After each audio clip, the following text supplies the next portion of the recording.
सजा दो पूरा घर, लाओ सतरंगी कलर। लगा दो थोड़ा काजल, लागे न किसी की नजर।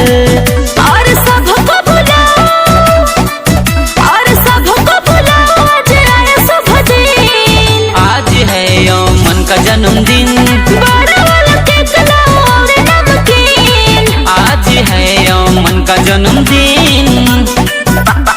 बड़ा वाला केक लाओ और नमकीन।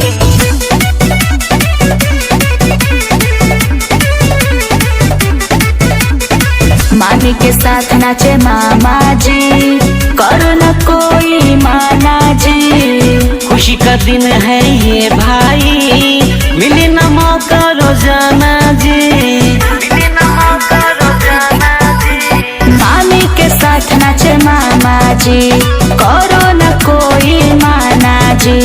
खुशी का दिन है ये भाई, मिले न मौका रोजाना जी। और सबको नचाओ, और सबको नचाओ, दिन हुआ रंगीन। आज है यमन का जन्मदिन, बड़ा वाला केक लाओ और नमकीन। आज है यमन का जन्मदिन। बड़ा वाला केक लाओ और नमकीन।